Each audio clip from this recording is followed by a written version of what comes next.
Hello and welcome to another episode of Charles Weekly Partis. If you're watching the YouTube portion of the video, I'm sure you can see that I'm not by myself today. We have Michael joining us. And this is our first episode with a guest host. So, before we get started, let's roll the intro.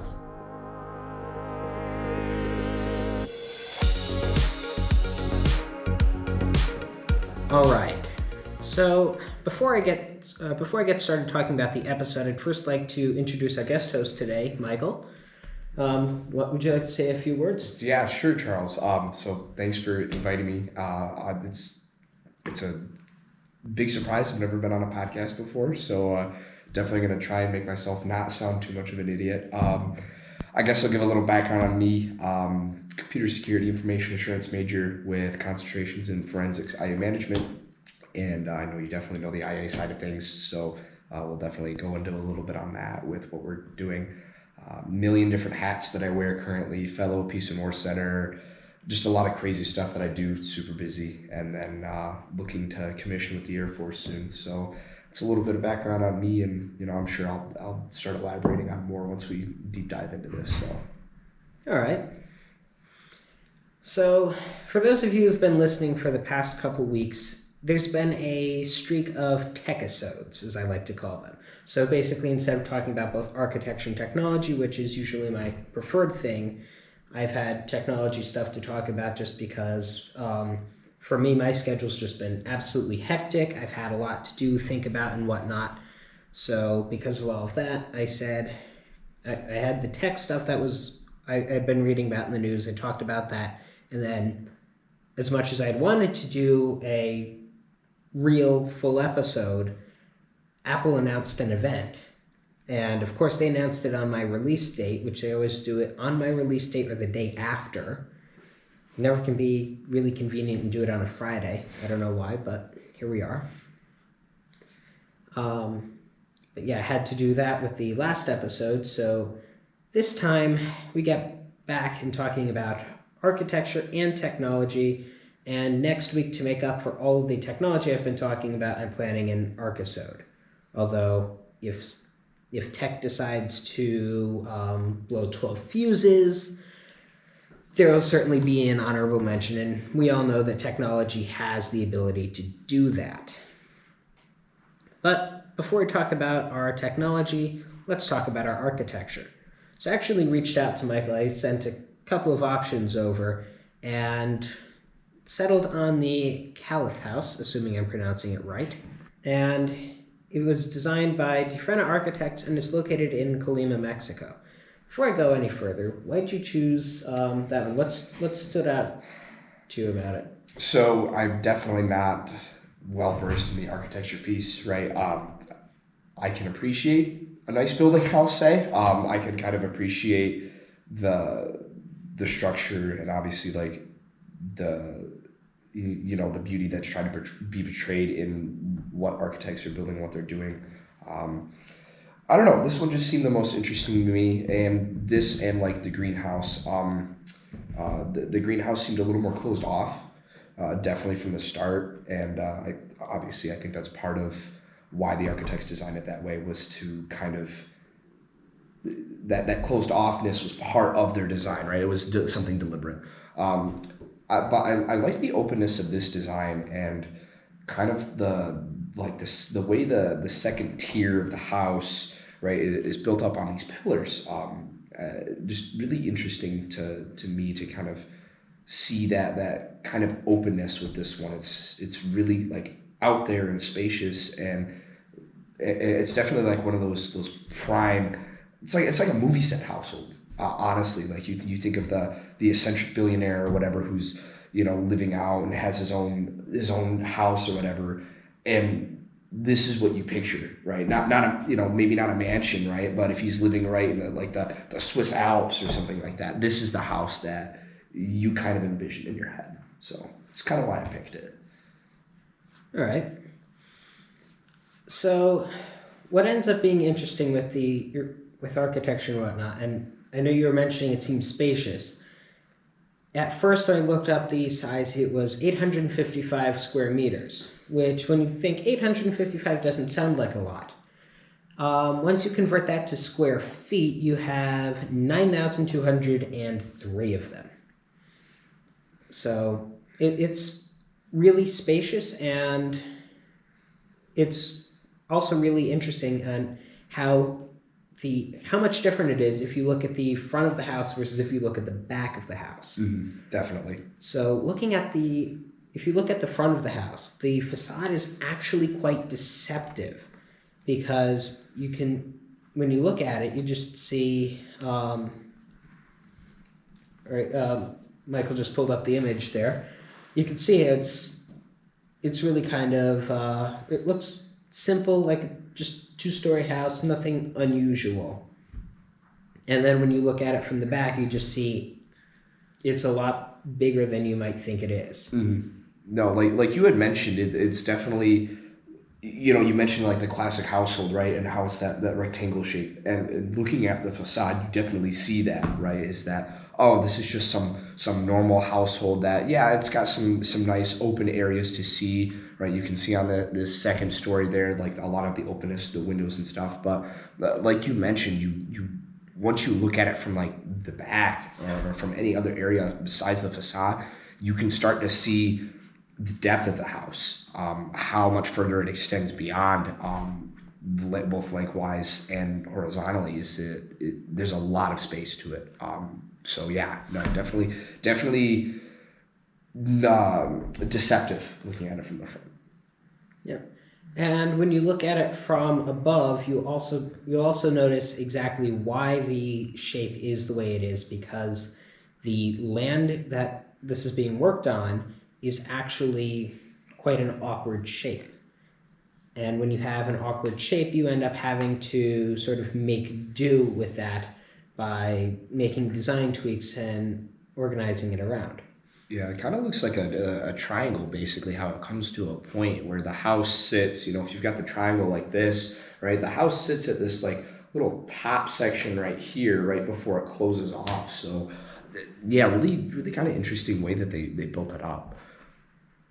Yeah, and 3 levels in it also give a couple of sort of thoughts and whatnot to it.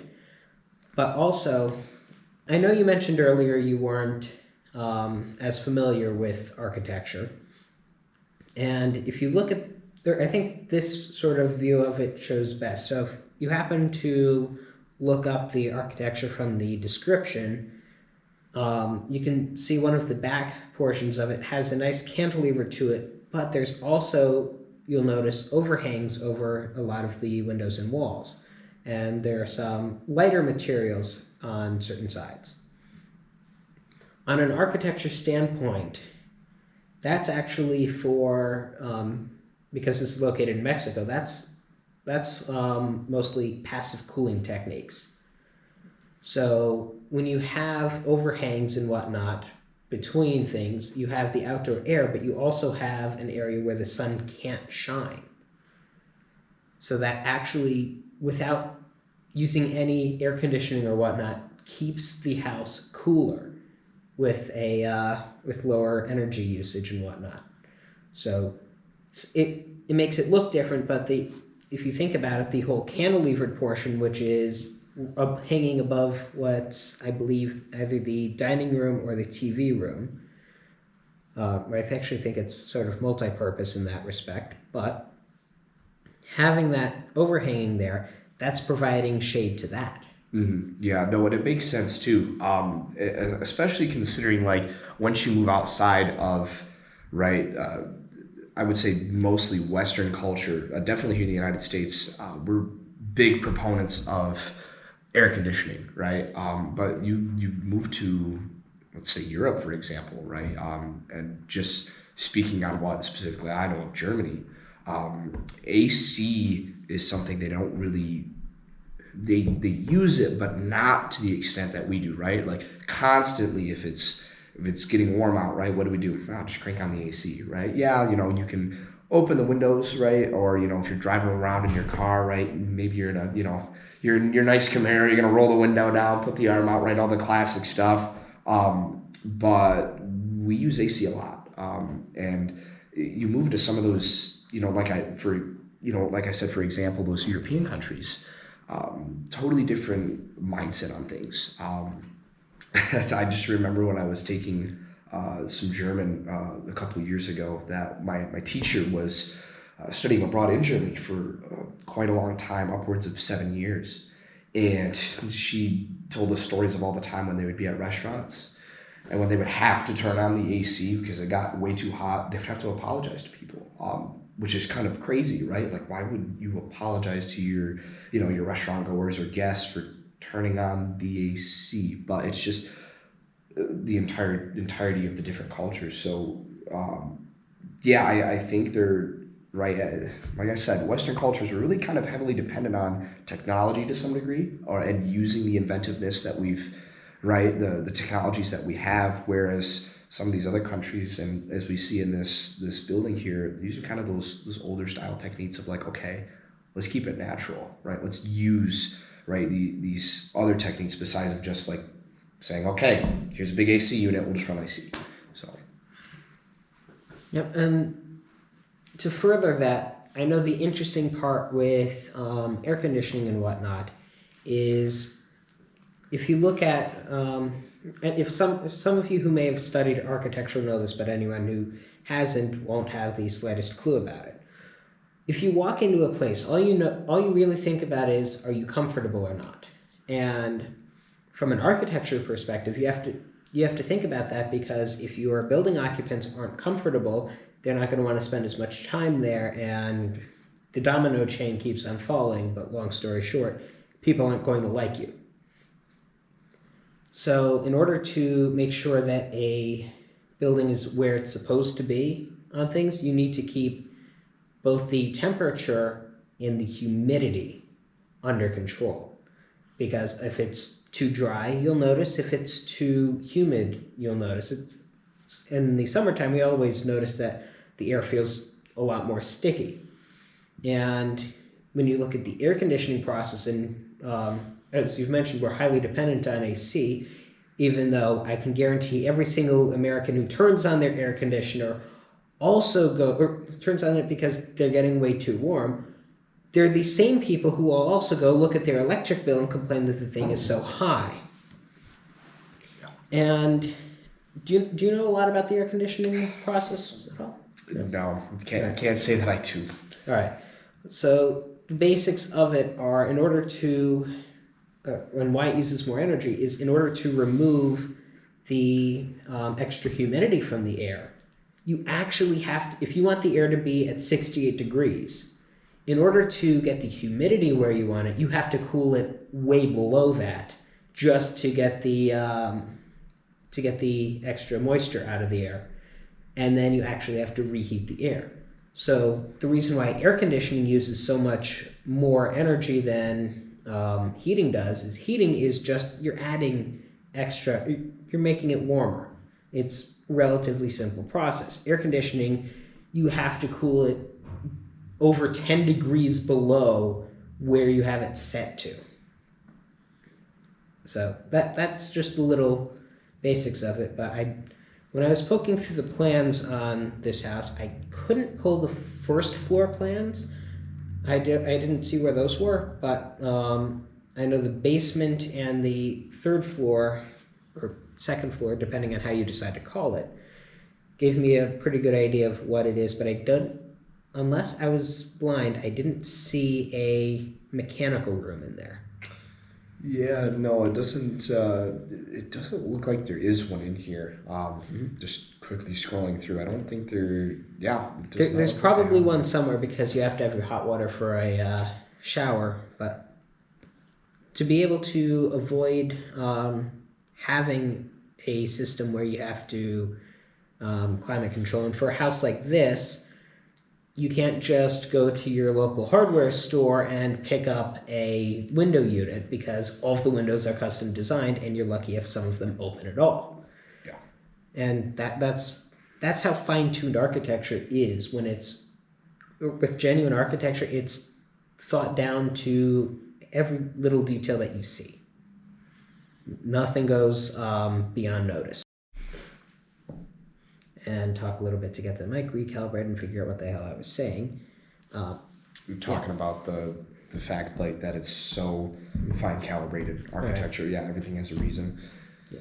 So with architecture, everything comes down to just fine details and making sure it's fine-tuned so that everything works out well. It's actually another building, which I may look at in a future episode, that has very strict climate control measures, and it's all computerized as well, which is where I like, one of the areas where I like looking at how architecture and technology overlap, because there are computer systems running in the building that monitor the conditions and make sure that the building is kept to the right temperature, and having things so that if nobody's in the room for a certain amount of time, it will, in winter season, lower the amount of heating, and in summer, lower the amount of air conditioning. Mm-hmm. Yeah, and that's when you get into a whole new, well, not whole new segment, but that's when you start getting into the whole IoT device realm, right? And the further modernization and technological advancement, I guess. Right, every aspect of our lives, and I know we're going to get into this later, right? But every aspect, we're putting technology into it as the forefront, and especially households, right? Is okay, let's make the smart home. So, right, when people aren't in it, we're not heating it as much, and we're detecting when people are in rooms, so we can put the heat on, or et cetera. And there's a lot of, right?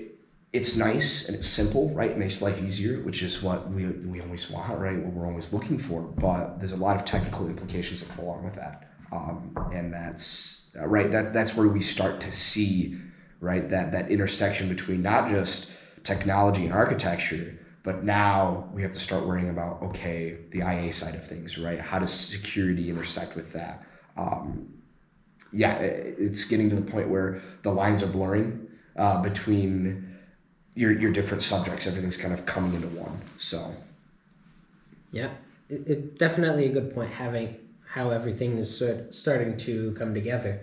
It's actually at a dinner conversation the other night, and we were talking, someone said, gee, with the copious amounts of heat that computers generate, could we go back to a time where they didn't exist? And well, we really can't, because as much as they are doing good and bad, once you come up with something that makes life a lot easier, it just goes without saying that you're going to do it. Like, technically speaking, a easier way of doing everything, if you want to be energy free and less dependent, you walk everywhere. Yeah. Mm-hmm. But imagine having to walk from imagine you're in New York City, you want to visit your friend in Chicago. Right now you can hop on a plane, which if you're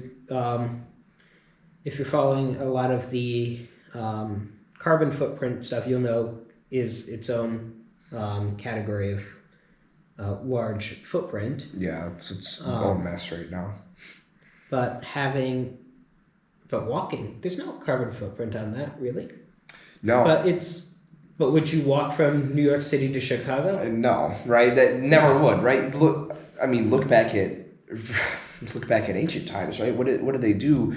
Go back 2,000 years or so, right? You walked everywhere that you had to go, right? If you had to go anywhere at all, the whole civilization as a whole is radically changed, right? And that always happens when you have new technologies, right? Look at the wheel, right? And how just the simple design, right, started revolutionizing, okay, now how can we transport things, right? How do we start taking stuff long distances, right? And then you have, right, the various trading routes, spice trade, etc. You always see that with technology, right? It's kind of the Pandora's box, right? Once you open it, you can't close it. You can't put it back, right? It's forever altered. So, yeah, it's, right, you bring up the carbon footprint. We can't necessarily go back to prior to from when the technology existed, right? But it's like, how do we manage it better, right? How do we move forward? Right.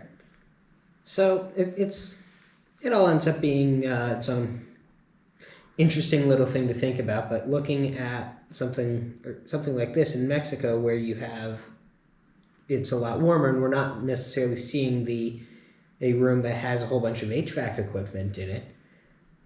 It's possible to, and using design strategies, between design strategies and some computerization. So if you decide to go for, and I know the price tag on them is high, but electric blinds, you can hook that up with the rest of the smart building system, and it can do solar analysis, and if it's warm enough, lower the blinds. Cool enough, do other pieces. And I noticed in my notes I mentioned local materials, and that actually ties in perfectly to where we're going. So just a little side tangent with the materials. All of the materials for it were sourced locally, and for all of those materials, it's mostly wood, and as wood, concrete, and steel to give it more of a what's the word for it? To give it more of an industrial sort of look and some contrast between the wood and whatnot.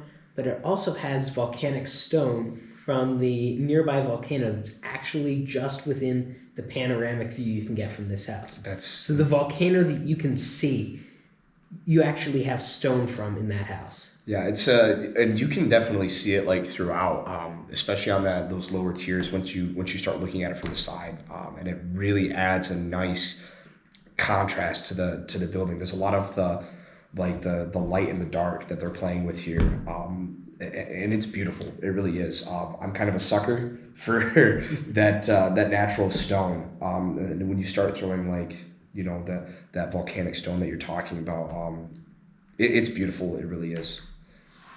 Yep. And with the concrete piece, and I know we're talking about carbon footprint, and I have yet to do the full scale of research, but I've heard some people have mentioned the carbon footprint on concrete is a lot higher, although my research is saying that it's not quite as cut and dry as that. There are a lot of different factors that go into making concrete, which is where it ends up being, I guess, less of a air quote sustainable material, but one that we still use because of how useful it is. But in this case, for the concrete, it's actually doing something, it's actually forming something called thermal mass. So this sort of area also, as warm as it gets during the day, it also gets cool at night. So what the concrete does, and what I'm sure some of the water does with the pool that we see, that absorbs solar energy during the day, and at night it actually releases it. So you don't have to worry about heating at night as much, because all of the heat that you got during the day then starts to make its way in at night. Yeah. So it's careful precision, but it's its own little interesting wormhole to go down. Mm-hmm. Yeah, no, it works for it. It definitely does. So. Now, as much as I'd like to keep talking about this house, and I know we had a very good discussion about architecture and technology, so at some point there may be a bonus episode going over the house in more detail, but I'd like to change it up, and I think I'm going to talk about a little bit more of the metaverse we're living in. And by that, of course, I mean Facebook corporate has decided to change their name from Facebook to Meta. Good tie-in with the metaverse there. Yeah, no, definitely. It's funny. I was traveling on Friday, and I had saw something briefly. I'm like, oh, Facebook changed its name, and I was like, there's no way, right? Why are they changing their name? And then did my background research and found out no, yeah, they're actually changing their name, and there's a lot of thoughts that I have on this. Charles, I'll let you give your piece, and then I'll kind of go down my own little rabbit hole, and we'll see where we end up. So, yeah. So I think I'm looking at the different pieces that I saw when I was looking this up. I think it's actually started to make a lot of sense, because I mentioned I think last week, about the fact that, either last week or the week before, Facebook had a whistleblower, and that ended up actually being a sort of problem. And Facebook has about 9 bad press pieces on it right now. So I guess the interesting part is with the corporate name change, that's the head company that's changing name, not all of the individual pieces. So Facebook.com, you'll still be going onto Facebook to keep in touch with friends, although I know it's more of a older generation thing, I guess. Although I do notice there are a lot of people in my age group that are also on it. But with that parent name change, all of the individual sort of services are supposed to become subsidiaries, which actually sort of breaks it up a little bit. And when I say breaks it up, it depends on how you decide to look at it. But it's basically making it so that Facebook is its own company, Instagram is its own company, WhatsApp is its own company, Oculus its own company, all owned by Meta. So it's sort of breaking up the social media giant, but not breaking it up, and also changing it because realistically looking at it, depending on how many people use Facebook or how much bad press it gets, Facebook may not be the primary revenue stream for them anymore. And if once you start branching out of social media, Facebook doesn't exactly reflect its goal in life. So I think a more recent example of that would be Dunkin' changing their name from Dunkin' Donuts to Dunkin' completely. Although if you go to Dunkin.com, you get a message, this is not the website for Dunkin' Donuts. Please, here's the link for that. I'd imagine at some point, if you have a business, at some point I'd say, how much do you want to buy the domain for? Because I'm tired of people coming to my website just for the sake of doing that. But at the same time, free advertising. Mm-hmm. They land on your site and they have to look at whatever you're offering. Yeah. Well, I think it's some construction site. So if you're not into construction in a particular area, it's not going to do you much good. Yeah. No, definitely. You mentioned like the whole subsidiary thing, and that's a perfect way to look at it. Right, you're looking at Facebook kind of has a whole monopoly on the social media thing, right? And the way they're doing it is they're moving forward now in a flexible way, right? Where if it was just right, Facebook is the parent company, right? But what do we think of when we think Facebook? Well, we think social media, and right, there's a whole lot of stuff that we associate that with, right? Obviously, right, the whole whistleblower thing and all the recent scandals that have happened, right? But now we changed the parent company name, right, to Meta. And now it allows them to move forward and try and, like you said, rebrand, right? Now they're moving away from just this social media company, right? So it's no longer just Facebook where you're posting about your day, you're telling people happy birthday, right? You're throwing photos up about whatever.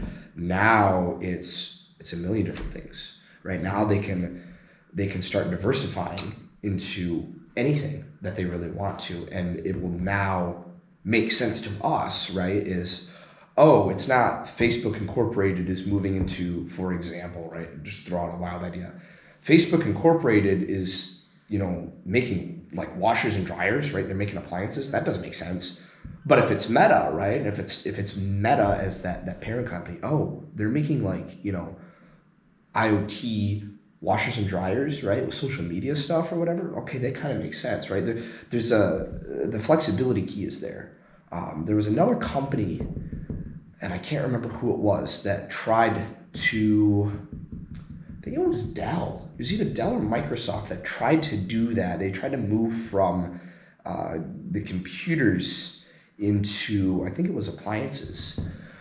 Maybe Samsung? It might have been Samsung. It was one of them, but they ran into that issue of inflexibility where everybody associated the name with, well, they make computers or they make mobile phones, whatever it was. And their whole product line failed that they were trying to move into because people had this idea that, no, they're not a company that makes washers and dryers. They're a phone company. They're a computer company. So I can see what they're doing here, and it's kind of wild. And I think it reflects the fact that they are trying to move into a lot more stuff, right? They're trying to definitely get themselves more ingratiated into common everyday life. Yeah. So definitely touching on that. It's interesting to see how the name sort of defines what they're doing. So having a completely new name unlocks completely new possibilities. So if we saw and I know they wanted to get more into the technology space because looking at it, technology is its own thing, and if you're getting in enough trouble, because right now when Apple mandated privacy protections on the updated pieces, a lot of people started opting out, which sort of shot Facebook in the foot with our users are fine giving us data. Once they did that, turns out that's not quite the case. And the more and more privacy-oriented people get, and don't get me wrong, they should be concerned about privacy and whatnot on social media platforms, although at the same time, privacy and social media in the same sentence sort of makes me want to laugh. It's kind of an oxymoron, in a way. Right. Yeah. So with social media, it's like if I decided I wanted to go to dinner at the spaghetti place, I don't want to be seeing 9 dozen ads for spaghetti just because I went there. It's like, okay, maybe I got spaghetti. I don't want this being used for everything else. I mean, it is a double-edged sword, because when you see ads for something that you're nowhere near interested in, it's just, why am I seeing this ad? And at the same time, we complain when they use our data to actually do it. Yeah. But my problem on more of the data sharing ends up being the idea of data exchanging. So if I give Facebook one piece of data, and Amazon another piece of data, and Google another piece of data, they all like sharing that same data to create a better idea of what I might be doing and looking up some of this stuff. Amazon actually made a product available literally 2 days before I went looking for it and bought it. And I don't know if that was just a coincidence or if they were doing things of, maybe this person might be interested in this based on some of the search history, and which is why I've switched from using Google as my search engine of choice to DuckDuckGo, because DuckDuckGo gets their money from places other than just using my data. Or if I do use Google, using it under a Google Workspace account, because at that point you're either paying for the service, so they have no incentive to really take your data because you're giving them the money that they need to run your services. Yeah. And I guess that's part of the other problem, because to some degree we expect a lot of services to be free. But at the same time, it costs money to actually run and operate it.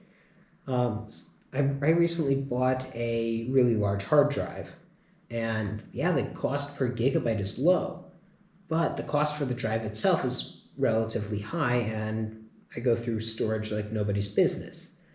So in fact, each of these podcasts, I can calculate exactly how much it costs me just on data storage. And it may not, if I say it costs like 3 cents a gigabyte to store, that doesn't sound like much until you take into account that every time I take the camera out, I get another 10 gigabytes of storage, which ends up adding up, and then pretty soon I have to buy another hard drive. Yeah. Yeah, no, it's right. We're only stuck in that kind of that cycle of, we want things easier, right? And we want the stuff to be free, but at the same time, right, we don't want to figure out or pay for anything, right? We don't want to pay for those logistical services or, whatever it is, right? We want the prime example, right, is looking at government. Well, the government should, pay for whatever, right? The government should, take care of people who don't have jobs, or, people that, are down on their luck, can't feed themselves, or the government should fix roads, right? Which is a huge, right? The road issue just right? From me being a Michigan resident, right? Roads are terrible, and we always complain like, well, why hasn't our government fixed it? I've been to Michigan. You guys have some potholes I could crawl into and sit in just fine. Yeah, it's it's like driving through a minefield sometimes. It's bad, but right, we constantly complain. Government needs to fix this. Government needs to do that, and then what happens when it comes time to vote on? Okay, we're going to raise your taxes so that we can pay for all this. What do the people do? No, right? Constantly, no, right? The government doesn't need more of my money, right? And I mean, like, I totally understand it, right? Because what do we see time and time again? Government mismanages everything. That's kind of how it goes, right? But yeah, we're constantly stuck in that cycle of, right, we want these free services, we want life easier, but we don't want to give up that whatever it is to have that happen, right? I like how you brought up the whole ads thing, right? On how you're getting targeted ads on stuff that you're like, well, why am I really getting this? There was an article I read, a week or two ago that was about this tech guy who was visiting some family or something, and never had his location set on where he was traveling or something to that effect, right? Where realistically, no corporation, organization, whatever, would know where he was, would know who the family he was with, etc., right? And he ended up being with his mom. And he got a targeted ad for his mother's brand of toothpaste. And what happened was basically, it was like through their phones, I think like their phone carrier or whatever search engine he was using figured out where he was and the people that he was with and started giving targeted ads based on the people he was around, right? The stuff that they used. And that just kind of highlights how insane these companies are using our data, right? The metadata that's being compiled on, right, everything that we do, right? The data that like makes us up to these corporations is crazy, right? And yet at the same time, we willingly give it, right? So yeah, really, really interesting to see how that's going to keep going and moving forward. So. And maybe you just stumbled across the real reason why Facebook changed their name. You mentioned metadata. What did Facebook change it to? Meta? Yeah. Maybe they're going to switch from just using our data to using all of our metadata. Yeah. Maybe that's the reason for the change. Yeah. Don't close with the tinfoil hat time, I guess. It's hard to ignore the fact that, right, the growing interest now is to have everything interconnected, right? And we see it perfectly illustrated with IoT devices, right? We have the smart thermometers, the smart fridges, right? Your smart watch, right? Everything's smart now. Everything has to have internet connectivity. It's pervasive. It really is, right? Just read 1984, Brave New World, right? And right, we have the cameras everywhere, we have the televisions everywhere, but it's something we wanted, right? Brave New World illustrates kind of this perfectly, and from what I've heard. It's a book on my reading list. I got to get into it, but the whole idea is that, right, we as society willingly accepted it. Not only that, not accepted it, but we kind of advocated for it, right? This interconnectedness. We want life to be easier, right? And then, well, how do you make life easier? Well, I want this thing and I want it now, right? And then I want other stuff that would go along with it that would work well, right? And how do you get that? Well, Amazon's got that 2-day shipping, so you get the item you want, right? But then there's customers bought this as well, right? And then, you're getting a targeted ad a day later after you get the, whatever it is that you ordered, you're getting a targeted ad on a related product, right? Something related to it. Facebook's in the information dealing business, right? Every company is nowadays. it's just to a whole new degree at this point. Corporations are getting in on it, and it's a gambit, right? Information is currency. It always has been, always will be, and now we're just seeing it on an entirely new scale. So, yeah, I definitely think Facebook's that was the primary reason is they're trying to get into our lives a little bit more, get more data, and then move forward. So, but yeah, tinfoil hat moment over on that one. So. We'll have to see. And just one thing that I'm going to finish on that sort of popped into my head was I know Apple's been one company that people think, oh, they're more privacy oriented. I made an observation that they don't sell people's data, but they seem to be okay with buying some of that data, because I noticed in, ironically, my podcasts application that the recommendations list that it gave me was actually closely associated with my YouTube viewing history of recent, which sort of cued me off on, because I hadn't listened to technology podcasts on that device. And then I see a whole bunch of technology recommendations. I said the only thing that aligns with is my YouTube watching history. It's a subtle difference, right? That they're not selling your data, but they will buy it and use it, right? It's all about those subtle differences, right? And people aren't looking for it, like you said, right? It was that you had to kind of piece those connections together. So yeah. Anyway,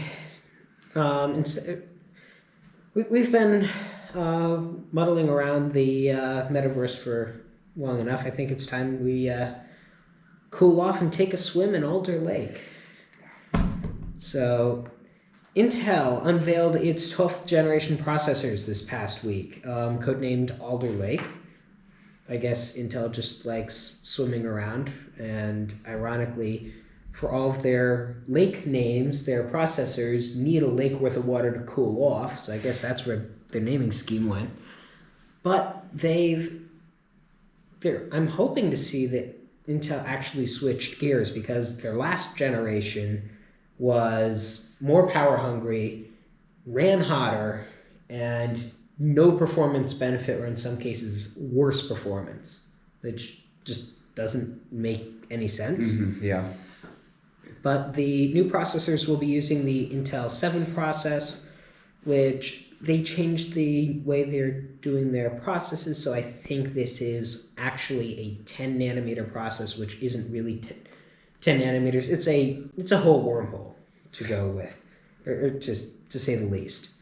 But basically, that's the process that they're naming it under. And the Alder Lake processors, you can get up to, there are, I think, 50 different chips, and you can get up to 16 cores or 24 threads.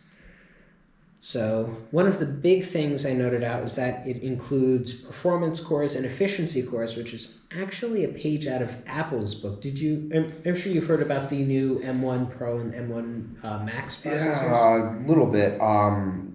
It's been popping up around the kind of the feeds that I check around for technology that's coming out. Definitely something that I haven't really looked into too deeply, but I've heard definitely like that come up as of recent. So. Yeah, someone I know actually has one of the new MacBook Pros on order, so I might at some point. I can't necessarily do it fairly or whatnot, but besides using the internal storage drive, but I may be able to do a competition at some point, depending on person's willingness, to render this podcast on two computers and just see how long it takes, or between the whatever M1 chip and what I have, because I'm genuinely curious to know how that ends up comparing, because I've seen some of the videos of things it's been able to do, and it's astonishing. Mm-hmm. And Intel, I know, has wanted to catch up. They're still sore because Apple dropped them. Mm-hmm. The old 16-inch MacBook had up to the Intel i9. There are some people who were complaining because that computer, basically turning it on, fans kicked on.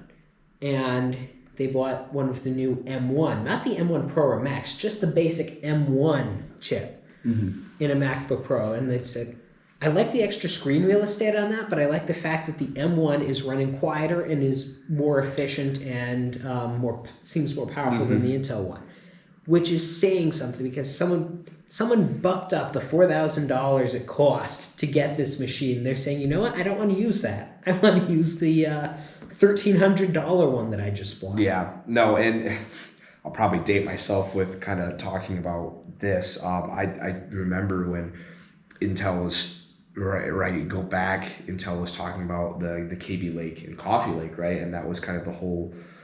I guess I'll say controversy. I really don't know a better way to put it. But back when they were still vying with AMD, and Intel was still kind of, at least in the little group that I have, Intel was kind of like this, still like, okay, Intel's still kind of top dog, right? You know, you're paying a little more, but you're getting, you're getting that better performance, right? And then I think it was KB Lake came out, and yeah, Intel dropped the ball on that one, right? You had marginal, if any at all, performance benefit over that previous series, right? And then what happened? AMD came out with Ryzen and absolutely changed the game. And then, like you said, Apple with the AMD ones, right? Yeah, Intel got caught flat-footed.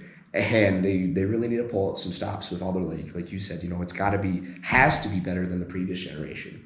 We can't keep going with, the kick up fans right on startup, right? Because it's unacceptable, right? Nobody's going to be shelling out that extra money for the Intel processor, right? Because, yeah, like you said, if I can spend the $1,300 for a MacBook, right, and get that MD1, right, why would I spend the money for an Intel chip? So... Yep, and I think, what do you got? Intel got a new CEO. They actually brought in an engineer, which was something that a lot of people were calling for. Bring in someone who knows what they're doing, and they did that. So right now, the sort of goal strategy is to try and... Intel wants to sort of make Apple sorry for switching off of them. But at the same time, I think Intel needed to have made these decisions a lot earlier, although they did give AMD the chance to catch up. I'll give them that because I remember there was a few years back when I bought a laptop, and this is many generations of Intel chips ago. We were looking up differences, and at that point, Intel was stronger than AMD. Yeah. When I was building a desktop computer, it was the other way around.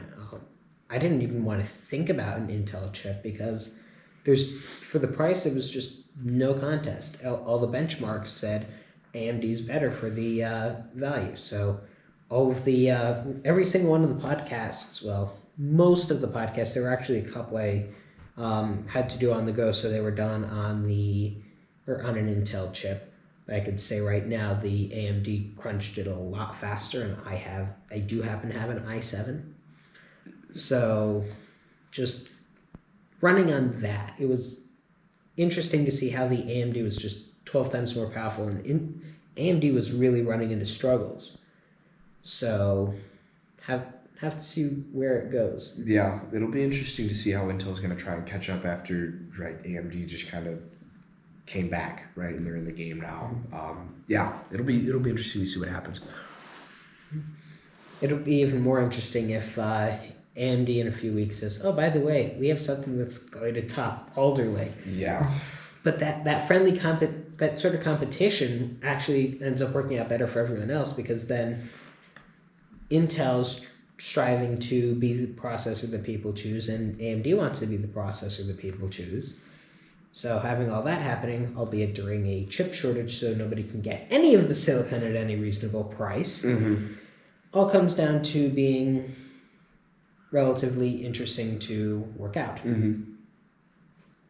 So it's interesting to see how all we complain about all the little nitty-gritties on the knowing, this, that, or the next thing. A lot of people don't worry about the processor that's inside, but they know how to complain about it quite well. But it's like, why worry about it? Well, once you do the research, you find out all the benchmarks. So what I'm waiting on to see is these chips will be available sometime next week, seeing how the new Intel chips stack up versus the most recent AMD chips, and versus the M1 Pro and the M1 Max chips.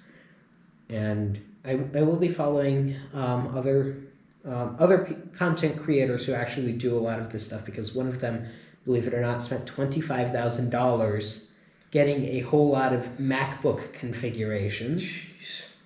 Just because they weren't on Apple's review list. Mm-hmm. So in order to differentiate, they went, okay, we'll get all the different configurations. Mm-hmm. And of course, that's something I can't afford. So I'm going to keep an eye on the benchmarks and then basically make the long and short of it of, if you're doing this, this, or this chip's best. If you're doing this, this, or this chip's best. Mm-hmm. And I also know with Alder Lake is supposedly optimized for Windows 11, and that's direct from Intel. Yeah. So AMD, as long as they got their patches in right, when Windows 11 came out, it actually hampered a lot of Ryzen chips, and then the patch that Microsoft made it worse. Yeah. Mm-hmm. So hopefully, I know AMD is probably scrambling to get that done before the Alder Lake benchmarks start happening, because once those actually happen, you're going to have to start, everything needs to be working by then. Otherwise, if the performance is hampered, the benchmarks aren't going to turn out in their favor at all. Yeah, they're not going to reflect like accurate how the chip's actually running. Yeah, no, 100%. It's funny, the few people that I know around campus that are running Windows 11 though aren't really happy with it. And I mean, I guess you see that, right, with every new generation of the Windows OS, right? The new one comes out and everybody's like, kind of like the older one. You kind of see that every other generation, right? You had it with, right, moving from Windows 7 to 8.1. Well, 8 was a disaster, which is why 8.1 came into existence. Yeah. That's what I meant. I meant 8. But yeah, it's interesting. You kind of see that around every other generation with the Windows system. So it'll be interesting to see how those AMD chips are affected once all that kind of gets ironed out. So I think officially 8 was actually Microsoft's worst version of Windows ever, because that was the fastest one that got discontinued. Microsoft literally released 8.1, said update your computers, and they discontinued it. Maybe I'm sure I'm not factual on it, but I think it was discontinued in just a couple of years after it was released, which was it was really incredible. Fast. Yeah, it was really fast. 8 was not around for a long time at all before they kicked it to the curb. So yeah, oh well.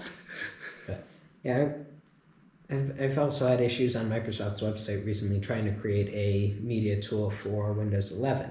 So I'd like to mess with it on a virtual machine so I don't because right now I have one computer that has the actual hardware requirements to be able to run Windows 11.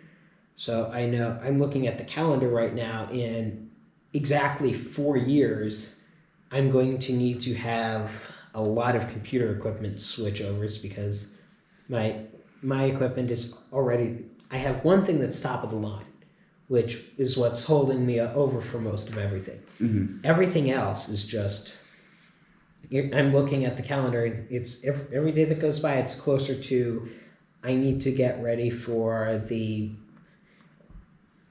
not only direct implications of having to upgrade and switch over hardware usage, but the financial implications I'm not looking forward to either. Yeah.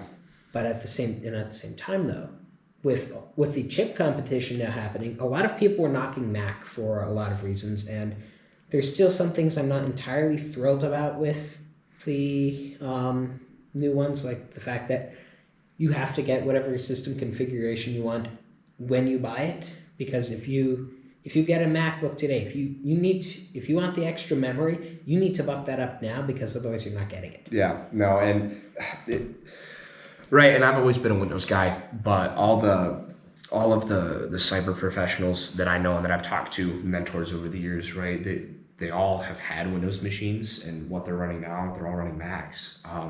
It's funny, one of my old mentors said, he's like, well, what do you do with a Mac? You eat it. And then he's using a Mac, right? what you see versus like a traditional Windows system is that, right, the Mac is just a powerhouse, and it stays a powerhouse for longer, right? And like somebody I know was using theirs for upwards of 8 years, and it was still right like it was at day one, just chugging along, and just crazy, right? You don't see that with a Windows machine, right? You hit 4 years, 5 years, and it's struggling, right? And those Macs stay vital for longer. So it's gonna be. I hate to see Apple always so hardlined with, you have to do it our way, right? And the kind of like, it's our way or the highway with the customization or anything. But they do have some solid systems, and they stay relevant for a while. So you got to give it to them for that. Yeah. Anyway, looking at the clock, I generally, as a rule of thumb, I know the hour-long episodes get really interesting really quickly. So I think we got all of our stuff with the Alder Lake talked about, and anyone who might be interested in getting it, you should know that the pre-orders are currently being accepted, and the chips themselves will be available beginning November 4th, although how that works with the chip shortage, I'm not sure about. That's on Intel to figure out. Yep. But I'd like to max out the podcast today by talking about quickly Adobe MAX. So this past week, Adobe had their creative conference virtually again, which made it nice. It meant I was able to attend free and whatnot, which is absolutely great. And there are many new features across Adobe's entire lineup of creative applications. And I don't know if you're aware or not, but what I do with this podcast goes through. All right, we're on cut number 5, right? It's all right, we're almost done. Hopefully we'll get through this one and then we'll be over. Yep. My video folder always gets more interesting when I do this sort of thing. Where is it? Okay, so I don't know if you're aware of this, but all of the podcasts that I do get edited in at least 3 Adobe applications each time. So the video piece that you see gets, without going into specifics, it's 3 applications. I don't need to waste time telling you what I use. Yeah. The biggest things that caught my attention: Photoshop and Illustrator coming to web browsers. I mean, it's pared down and whatnot, as most web applications are, but to think that you can do Photoshop on a web browser. Yeah, that's it's kind of wild to say the least. I still remember messing around with Photoshop a little bit in high school in a tech class, right? Albeit, it's a high school tech class, right? What are we really doing with Photoshop? Nothing, right? We're just kind of messing around. But to see that it's going to be available on the web browser now is that's kind of wild, opening up that availability to people. So we'll see how that works. Yeah, and the capabilities will be extremely limited if you don't have a Creative Cloud account. But if you do have it, you'll be able to make light edits, and there's a button to open it directly in Photoshop. So the Photoshop is available now as a public beta. Illustrator will be coming as a private beta. Also on the list of things that they added, I'm sure you've heard about the NFT craze, which is a non-fungible token. But Photoshop will be adding in the ability for secure credential support so that it can tag the photos and work that you create as yours, so that nobody else can just take your file and take it. They'll be able to discover quickly that it is not their NFT to be selling. And that'll make that a lot easier for creators. Yeah, I think that's a big win for content creators too. You're right, you see it all the time, constant issues with, right, I'm trying to remember, like there's a lot of art websites where you see that, where people will upload something, right, and then like 10 minutes later you look that up and guess what, it's on a shirt, right? Some AI that somebody's taught or whatever, right, goes and it's like, oh, this photo has a lot of upvotes, or whatever, right? It's well liked within this little subsect, either on Reddit, Imager, etc., right? takes it, throws it on a shirt, you're selling it for $20, right? Now, right, this is giving something where artists can throw their credentials on it and possibly, hopefully fight that, which is a big win for them, right? Because I can't even imagine, right? You work so hard on this design or whatever it is, and all of a sudden somebody's like, oh yeah, this is mine, I'm selling it for money, right? Yeah, I can only draw stick figures, so nobody's going to be stealing my art, but I can imagine that's kind of infuriating for content creators. So big win for them, hopefully, with Adobe coming out with that. Yeah, and more on the topic of Adobe, if you've seen the, well, of course you've seen the podcast logo that I have. That was 100% designed in Adobe software, which is actually quite entertaining. Because I did the hand drawing in one, and then I made it actually look nice in another one. And then the animation that you see, if you're watching the YouTube video, is in yet another piece of Adobe software. So I guess that this whole podcast is beyond reliant on Adobe, which is incredible to think about. Hashtag Adobe sponsors. Full disclosure, Adobe has not sponsored this episode. I'm not necessarily a big fan of the amount of money that their services cost, but at the same time, they're useful and they're powerful. Everything Adobe also plays really nice with one another. Yeah, it's a lot of people like doing the Premiere Pro versus Final Cut Pro comparison, and each of them has their advantages. But for me, what keeps me with Premiere Pro is it's interoperable with other Adobe software. No issues. If I update one thing, it fixes everywhere, and that's just one of the things I have to love about it. Yeah, it meshes really well with all the other softwares, and you really can't beat that. Yeah. And last but not least, they also added updates to neural filters, which basically allow you, maybe you want to change the way the sky looks in a photo without changing the way someone else wants to. I messed with this yesterday, and it was incredible. I told it, hey, can you identify this because I had too much backlighting on a photo that I took? It was able to, using the computer intelligence, figure out exactly where the people were, better than I could do with my mouse, which is saying something. And then it was able to let me tweak everything so that I made it look not like it had been photoshopped, because you can tell when a picture looks like someone photoshopped it or did a lot of messing around when the lighting conditions don't balance. But messing around with it just right to change around the lighting on different things to make it look natural. Mm-hmm. Yeah. And to think that I procrastinated doing something for weeks, and that actually came out to be very beneficial, because I was able to use that extra tool to be able to make that photo look, instead of to wow. And I think that's a very important little thing. Yeah, those new technologies with the utilization of like that AI generated stuff is really, really taken off. So yeah, glad to see Adobe's using it, because it's making our lives easier. So. Mm-hmm. And admiration for Adobe stuff, and knock on wood, because most of the time when they have their application updates, my computer did all of the updates automatically. For the amount that Adobe charges for their software, at least they make good stuff. Mm-hmm. Because opening it up, I tend not to find many bugs which is unusual. The recent MacBook Pros, they added a notch into the display, and they said, yeah, it'll work fine.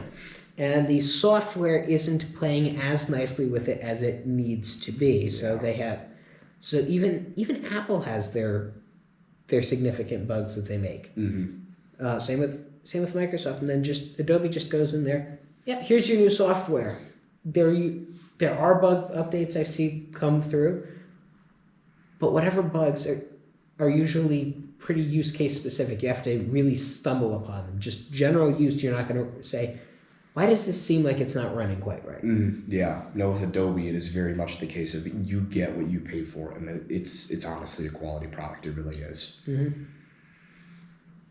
It better be getting what I pay for. Yeah, right. The price tag in using all of the Adobe apps that subscription, if you don't have any other type of discount going for you or you're not in your first year, is $53 a month. Yeah. They do have some annual discounts available, but it's an exorbitant amount of money, but at the same time, if you're using the software, it's worth it. It just makes life so much easier.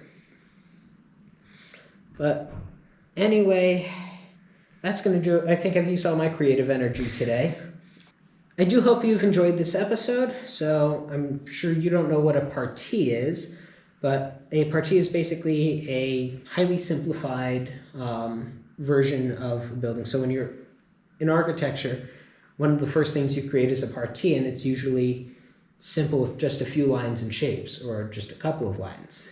So my partis for the week is just looking at all of the technological upgrades and making the best of what I've got. We're not going backwards, so make full advantage of what you have in front of you and just keep going on that way. Yeah. Your closing thoughts and your partis for the week? Yeah. Being succinct is definitely not one of my strong suits. I'll definitely try it here, though. Like we mentioned, right? Pandora's box is opened with all the technology that we have, all the moving forward with the pervasiveness of the big data and the technological increase in everything that we do. But you're right. Moving forward, how do we leverage it as best we can while maintaining some semblance of, I guess I'll call it, ourselves, right? How do we maintain the current state of kind of our lives while also leveraging these technologies moving forward? All right. So if you've enjoyed this episode, please be sure to subscribe so you don't miss any future episodes, especially not if I have any other guests that I decided to bring on, or it was a pleasure having you. I might even have you back. Sounds good. Thank you so much, Charles. So you can go to anchor.fm/CharlesWeeklyPartis, where you're able to listen to any previous episodes of the podcast, as well as interacting by leaving a voice message. Also, please feel free to support the podcast. It helps out a lot.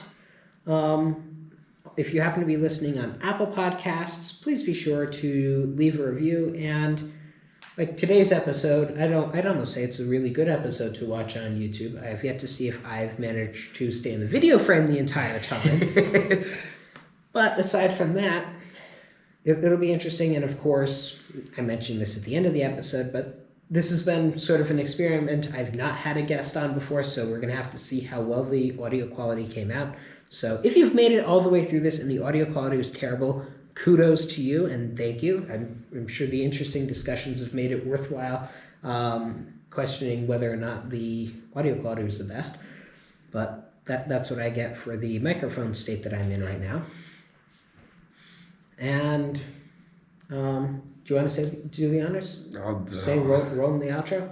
Oh, all right. I guess I get it. Thanks for watching, guys. Great to be a guest here. Thank you, Charles. And with that, we'll roll the outro.